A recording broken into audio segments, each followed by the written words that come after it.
जी दोस्तों, तलबा व तालिबात अस्सलामु अलैकुम। पर्सपेक्टिव इन एजुकेशन की क्लास में आप लोगों का वेलकम है, खैर मकदम है। आज हमारी डीएससी के एग्ज़ाम की 14वीं क्लास है।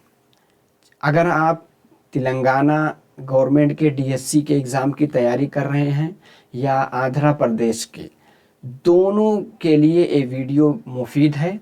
इसमें हम बहुत अहम टॉपिक जिसको इंक्लूसिव एजुकेशन के नाम से जानते हैं, जिसको उर्दू में कहते हैं शमूलियाती तालीम। इसमें हम देखेंगे चिल्ड्रेन विथ सेंसरी डिसेबिलिटीज़, यानी ऐसे बच्चे जिनके सेंस सही से काम नहीं करते हैं, उनको हम किस तरह से पढ़ाएंगे।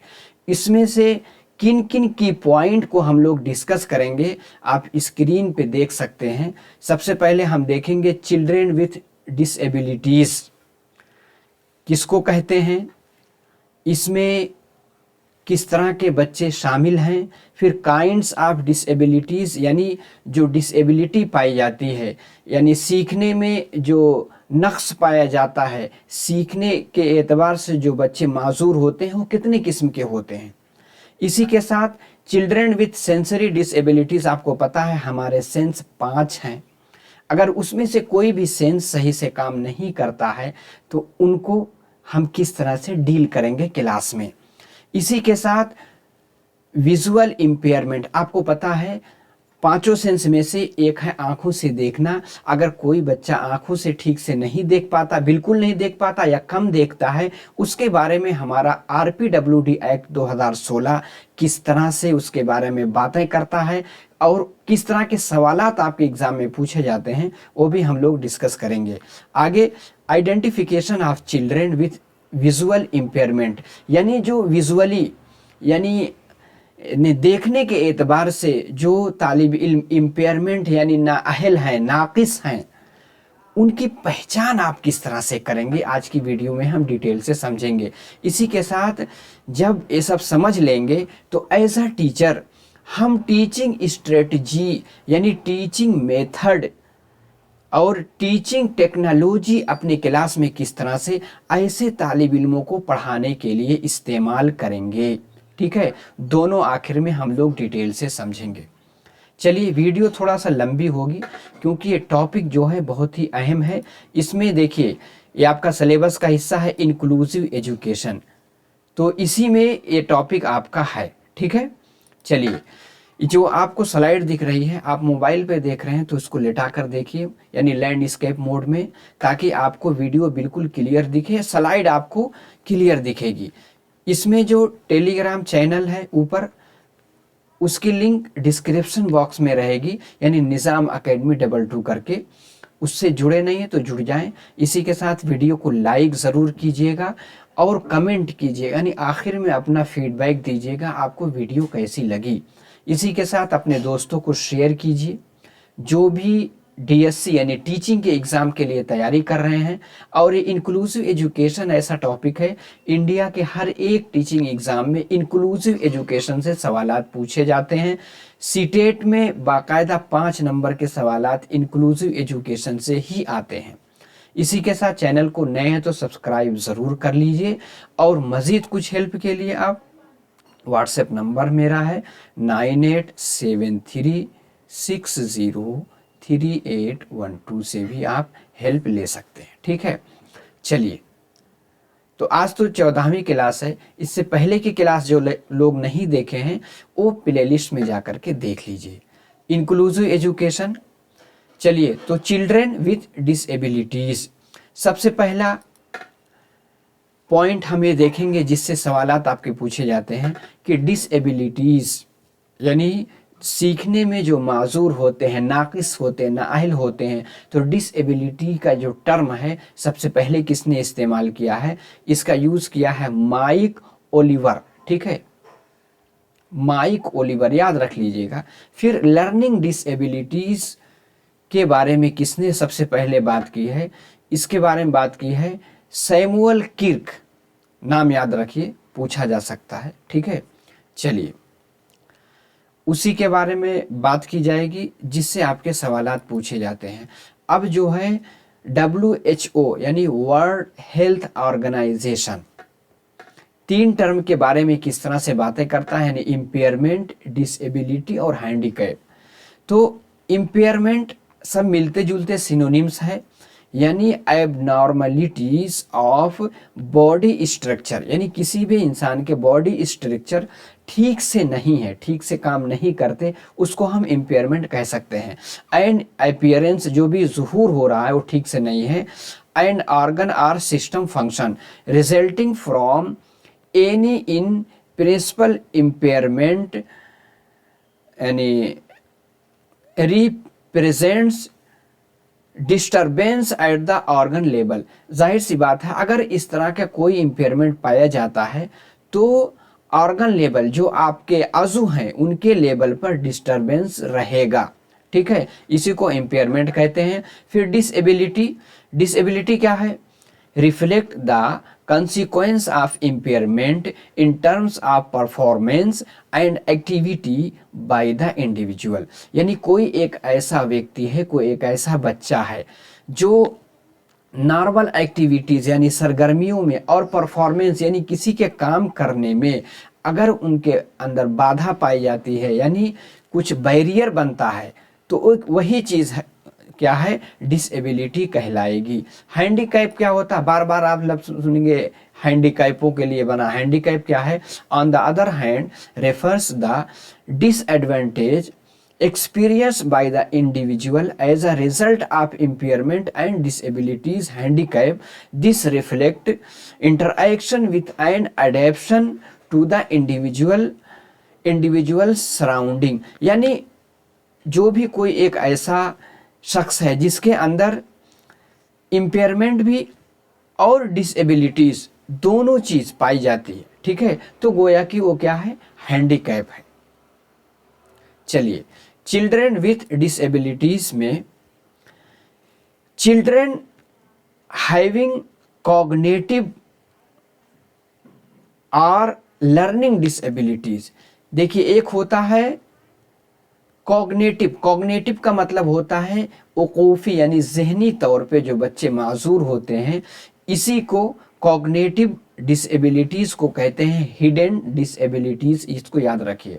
आगे है children with social emotional behavioural disorder, यानी समाजी तौर पे, इसी के साथ इमोशनल यानी जज्बाती तौर पे, और अपने बर्ताव सलूक में कोई भी नक्स पाया जाता है, किसी तरह से नाकिस होते हैं, इसी के साथ ADHD वाली बीमारी पाई जाती है, यानी attention deficit hyper activity disorder, या ऑटिज्म की कोई बीमारी होती है। ये सब क्या होता है? चिल्ड्रन विथ डिसेबिलिटीज़ के पार्ट हैं। आगे क्या है? प्रॉब्लम विथ लैंग्वेज, यानी ज़ुबानी एतबार से, एंड कम्युनिकेशन, बातचीत में अगर कोई दिक्कत है तो ये भी डिसेबिलिटी का हिस्सा है। Children with visual and hearing, visual यानी देखना, हेयरिंग यानी सुनना इम्पेयरमेंट, ये भी एक तरह की डिसेबिलिटीज़ है। फिजिकल प्रॉब्लम्स, यानी जिस्मानी तौर पे अगर कोई प्रॉब्लम है तो वो भी डिसेबिलिटीज़ होती है। और आर्थोपेडिक यानी लोकोमोटर डिसेबिलिटीज़ भी, यानी चलने फिरने में कोई दुश्वारी है तो ये भी डिसेबिलिटीज़ का हिस्सा है। बुनियादी तौर पर हम कह सकते हैं, एक होता है फिजिकल डिसेबिलिटीज़, कॉग्निटिव यानी mental disabilities, social emotional behavioural disability, और विजुअल यानी देखने में, स्पीच यानी बोलने में, हेयरिंग यानी सुनने में, ठीक है। आपको पता है generally sensory disabilities are those in which sensory organs of human being not are affected, यानी जो आपके 5 सेंस हैं, एक आँख है जिससे हम देखते हैं, एक नाक है जिससे हम सूंघते हैं, एक ज़ुबान है जिससे हम चखते हैं, कान है जिससे हम सुनते हैं, हाथ है जिससे हम टच करते हैं, ठीक है। इनमें 5 ऑर्गन में सबसे ज़्यादा क्लासरूम में आपको किस तरह के बच्चे मिलेंगे? विजुअली यानी उनको देखने में परेशानी है, और हेयरिंग यानी सुनने में सबसे ज़्यादा, यही 2 तरह के बच्चे जिनको आपको डील करना होगा। आगे है विजुअली इम्पेयरमेंट यानी जो आंखों के एतबार से डिसेबल बच्चे हैं उनके बारे में RPWD एक्ट 2016 क्या कहता है। देखिए, अकॉर्डिंग टू सेंसस 2011 की जो जनगणना हुई थी, यानी मर्दमशुमारी के एतबार से चिल्ड्रेन विथ विजुअल इम्पेयरमेंट यानी आंखों के एतबार से disable comprise the largest number of children in any one category serve, यानी जितनी कैटेगरी है डिसेबिलिटीज उसमें सबसे ज़्यादा बच्चे किस तरह के पाए गए, किस तरह के लोग पाए गए, विजुअल इम्पेयरमेंट लोग ज़्यादा पाए गए हैं। अब देखिए, RPWD एक्ट क्या कहता है कि 3 तरह के लोग हैं जिसको हम विजुअली कहेंगे विजुअली डिसेबल है। पहले है कि टोटल एब्सेंस ऑफ साइट, यानी बिल्कुल आंखों से उनको नहीं दिखता है, पहली किस्म। दूसरी किस्म है कि विजुअल एक्टिविटी यानी देखने में लेस देन 3.60 जो सेलेन, आपको मैं अभी चार्ट दिखाऊंगा। जैसे आप जब आँख का आपकी विज़न जो है अगर कमज़ोर है तो आपको एक बोर्ड दिखाया जाता है, उसमें हुरूफ को पहचाना जाता है, पढ़ाया जाता है, तो उसमें 3/60, तो इससे भी कम उसको दिखता है, और लेस देन 100/20, इन दोनों सेलेन से कम अगर किसी को दिखता है in the I with the best possible correction, उसको कहेंगे हम क्या है, वो विजुअली चैलेंज है। तीसरा है कि limitation of field of vision subtending an angle less than 10 degree, यानी 10 डिग्री के फैलाव में भी उसको नहीं दिखता है। अगर ये तीनों सिचुएशन पाई जाएंगी तो RPWD उसको क्या कहते हैं, वो विजुअली चैलेंज है। ठीक है। दूसरी चीज देखिए, इसको आप देख सकते हैं, अभी आगे हम लो विजन के बारे में भी बातें करेंगे। ठीक है। अब टाइप्स ऑफ विजुअल इम्पेयरमेंट, एक क्या होता है, पार्शियल विजुअल इम्पेयरमेंट, यानी दिखता है लेकिन कम दिखता है। ठीक है, जिसको हम लो विजन कहते हैं। आग एक होता है कलर ब्लाइंडनेस, यानी कलर को पहचान नहीं पाते कौन सा कलर है। एक होता है नाइट ब्लाइंडनेस, यानी उनको रात में नहीं दिखता। चलिए देखिए, इस तरह से है, ऊपर ये ई बना हुआ है, इसका है कि 20/200। ठीक है, इससे भी बड़ी अगर डिजिट है, यानी 10/200 जो इसमें कहा गया है, देखिए 10/200, इससे भी बड़ी डिजिट है, वो भी अगर किसी को नहीं दिखती है तो कहेंगे विजुअली डिसेबल है। ठीक है। आगे 3/60 था, 3/60 देखिए, ये क्या है, 6/60, यानी इससे भी बड़ी अगर कोई डिजिट आ जाए वो भी नहीं दिखती तो उसको हम कहेंगे विजुअली चैलेंज्ड पर्सन है। लो विजन क्या है उसको भी देख लेते हैं।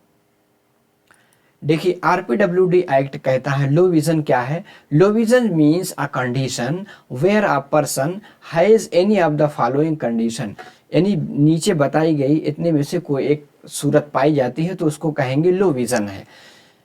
यानी visual activity not exceeding 6 by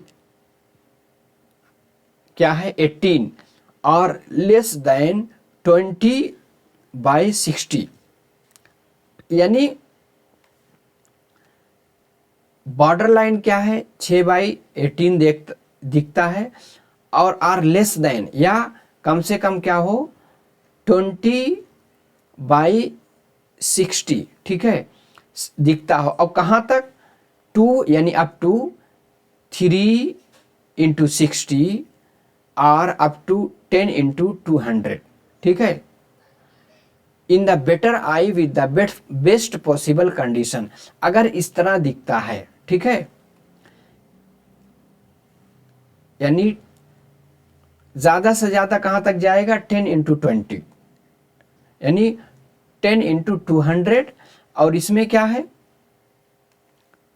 6/18 से। ठीक है, यहाँ तक दिखता है और लेस देन 2 × 60, या इसमें देखेंगे यानी 3 × 60 और 10 × 20। देखिए दो तरह से इस सेलेन में इसको देखा जाता है, जैसे आप देख सकते हैं। देखिए 6 × 60 इतनी बड़ी डिजिट को कहते हैं। इस तरह में क्या है 20 × 20 इस तरह की डिजिट है, ठीक है। अगर इससे भी बड़ा आ जाए वो भी नहीं दिखता है, उसकी बॉर्डर लाइन है 6 × 18, ठीक है, और लेस देन कम हो कितना 20 × 60, ठीक है। या फिर अप टू यानी कहाँ तक जाएगा 3 × 60 और up to 10 × 200 in the better eyes with best possible condition. दूसरी सूरत क्या है limitation of field vision subtending and angle of less than 40, यानी एक फैलाव में देखा जाए तो 40 से कम उसको दिखता है, ठीक है, अप टू 10 डिग्री यानी 10 डिग्री तक दिखता है, लेकिन 40 से कम दिखता है तो उसको क्या कहेंगे यानी फैलाव में, उसको हम लो विजन कहेंगे। अब हम identification of children with visual impairment, उनको कैसे पहचानेंगे। उनके पहचानने का एक तरीका है कि फॉलो ABC फॉर आइडेंटिफिकेशन, यानी इनको पहचानने के लिए ABC वाला फार्मूला हम इख्तियार करेंगे।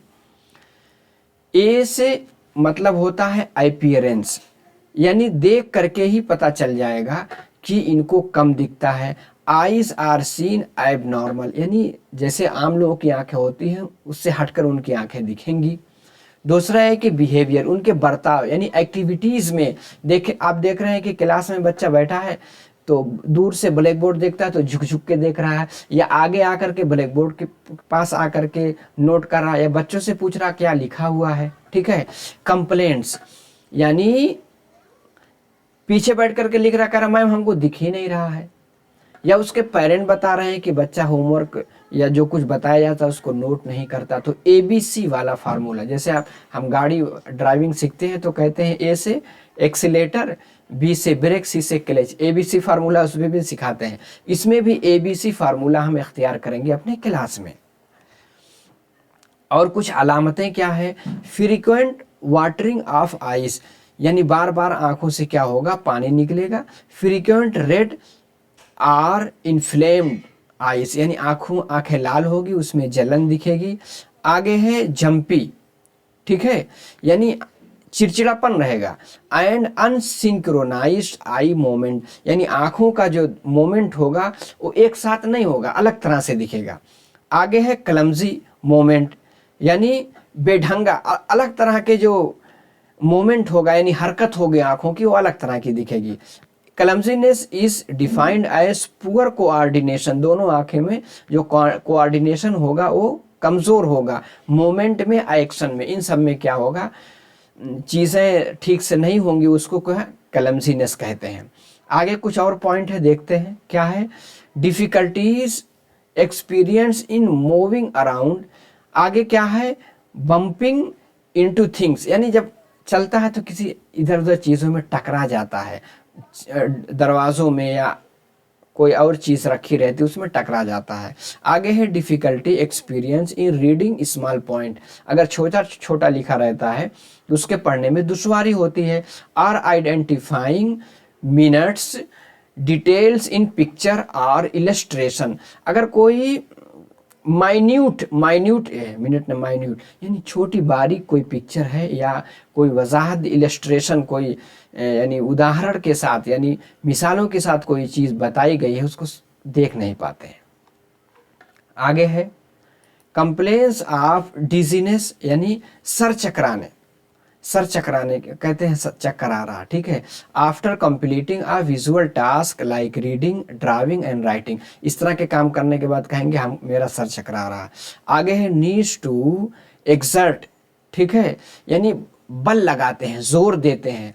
एंड चेंज पोजीशन, जब कुछ लिखते हैं अपनी बैठने की उठने की इन सब पोजीशन को बदलते हैं, जैसे टिल्टिंग ऑफ हेड, यानी कोई चीज़ जैसे देखना नहीं तो ऐसे सर झुका करके देखेंगे, या क्या है, सक्वेंटिंग, यानी कनाखियों से ऐसे आंख दबा करके देखेंगे किसी तरह दिख जाए, टू फोकस बेटर, ताकि अच्छे से फोकस हो जाए, इसका मतलब जो है उनको कम दिख रहा है। आगे है फ्रीक्वेंट कंप्लेंट्स ऑफ हेडेक और आई इन्फेक्शन, बार बार शिकायत कर रहे हैं कि हमको सर में दर्द है या आंख में इन्फेक्शन हो गया है।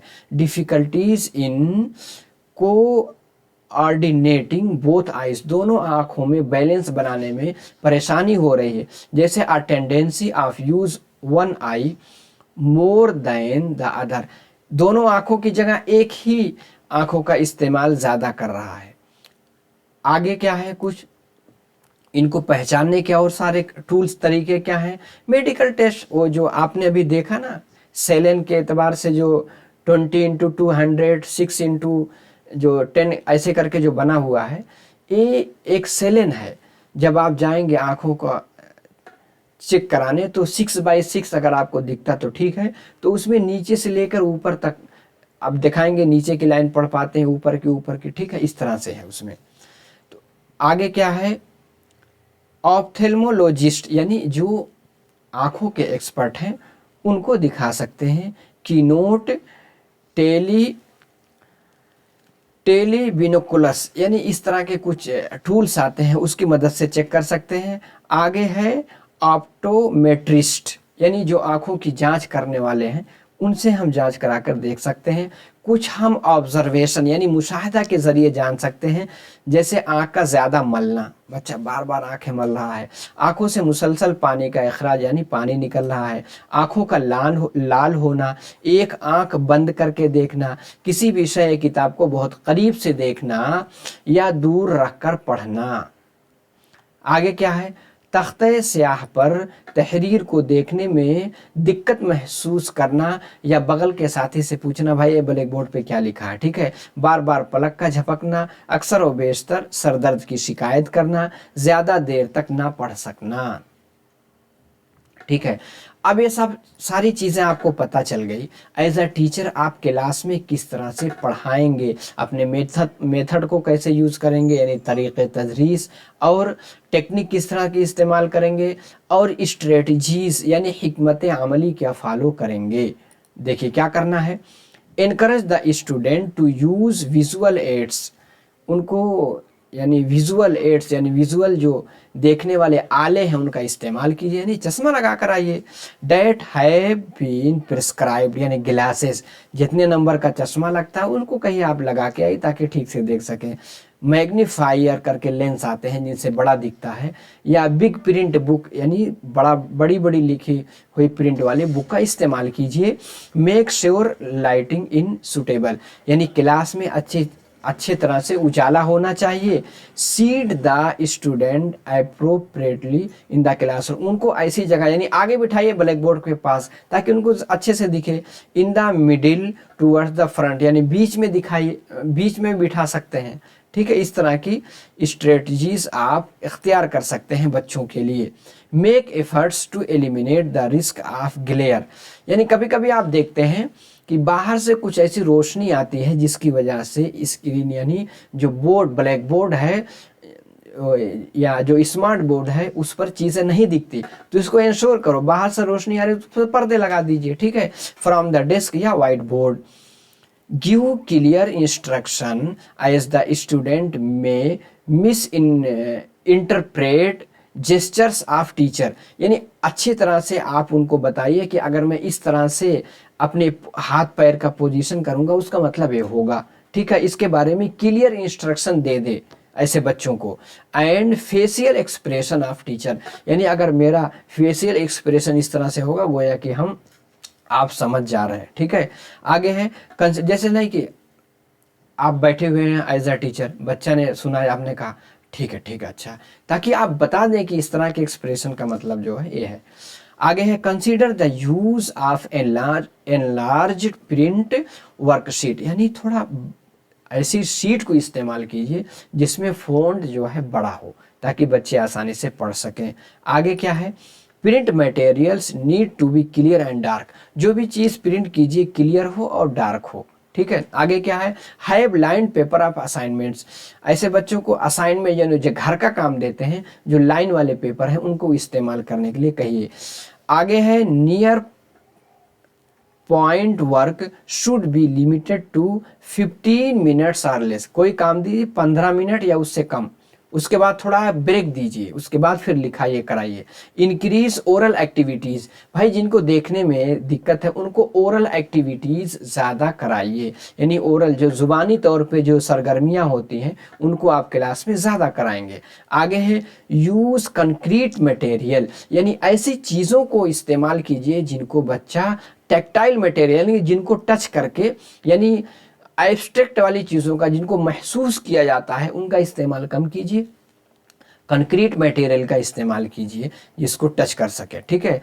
And hands on experience when ever possible, जिनको आप छू करके बच्चा जो है उनका एक्सपीरियंस कर सके। Allow more time to complete task and provide breaks, ऐसे लोगों को ज़्यादा टाइम दीजिए अपना काम पूरा करने के लिए। Don't lower expectation because the student has a visual impairment, ऐसे लोगों से थोड़ा कम उम्मीद मत रखिए। क्यों, आप एक चीज़ जहन में रखिएगा एज ए टीचर कि इनको कम दिखता है इसलिए हम इनको कम नहीं आंकेंगे। आगे क्या है, supplement visual materials with clear verbal explanation, इनको थोड़ा विजुअल मटेरियल कुछ ज़्यादा देंगे और उसकी वजाहत भी कर देंगे। Ask students to work by keeping certain distance, उनसे कहेंगे थोड़ा दूरी बना करके अपना काम कीजिए।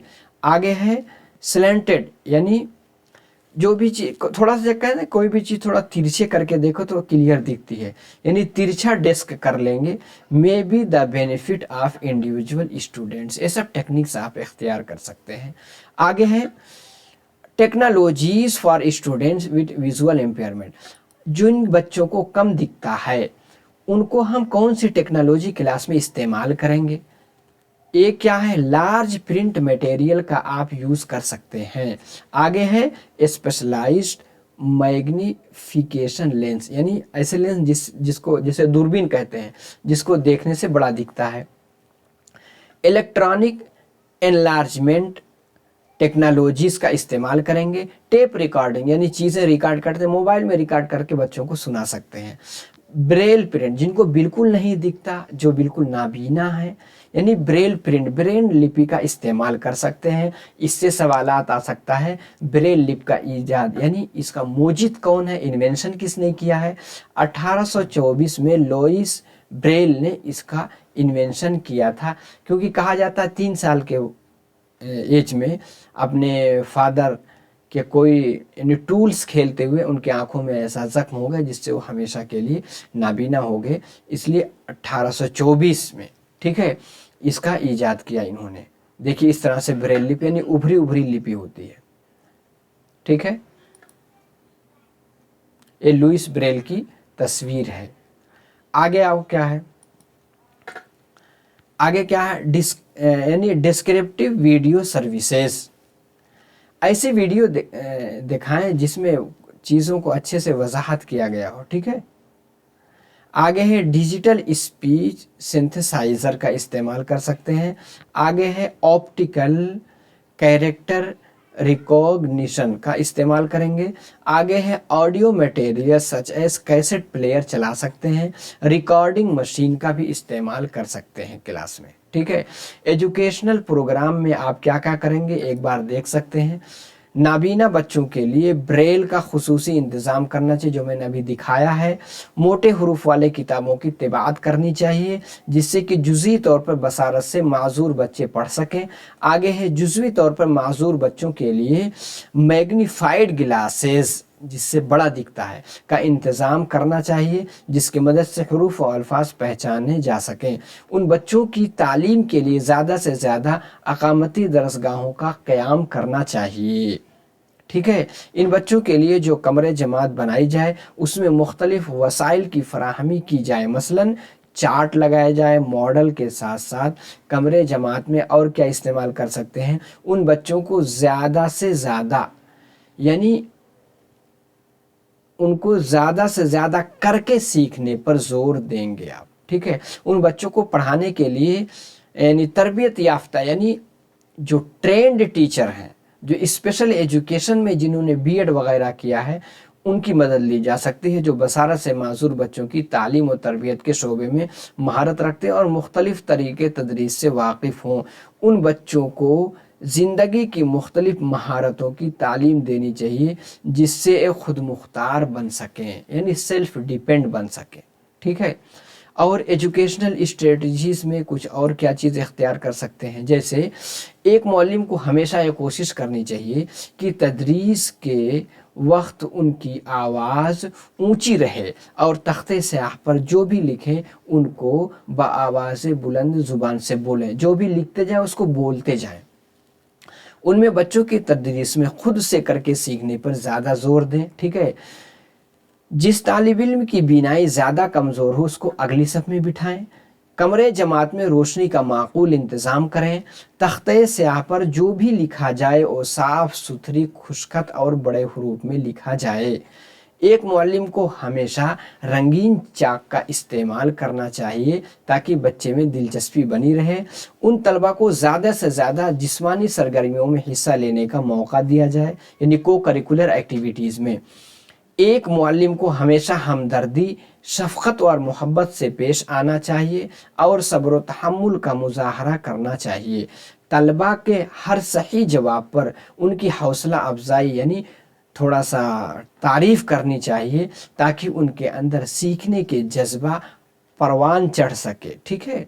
तो देखिए, हमने आज की क्लास में कितनी तरह की डिसेबिलिटीज़ होती है, उसमें सेंसरी डिसेबिलिटीज़ क्या है, उसमें ख़ास तौर पर विजुअली इम्पेयर बच्चे को कैसे पहचानेंगे, आरपीडब्ल्यूडी एक्ट ने उसके बारे में कैसी बात की है, फिर हम किस तरह से टूल्स का इस्तेमाल करेंगे, ऑब्जर्वेशन से कैसे पहचानेंगे, फिर हम स्ट्रेटजीज़ किस तरह से अख्तियार करेंगे, फिर पढ़ाने के प्रोग्राम अपने किस तरह के हम बनाएंगे, ठीक है। उम्मीद है कि क्लास आपको अच्छी लगी होगी। देखिए, जो आपको स्लाइड दिख रही निज़ाम अकेडमी 22 करके टेलीग्राम चैनल से ज़रूर जुड़ जाएं, लाइक करके जाएं, कमेंट करके बताएं वीडियो कैसी लगी, आगे शेयर भी करें और चैनल को सब्सक्राइब ज़रूर कर लीजिए, ठीक है। मज़ीद हेल्प के लिए व्हाट्सअप नंबर मेरा है 9873603812, ठीक है। चलिए इंशाल्लाह अगली क्लास में फिर मिलते हैं। अस्सलामु अलैकुम।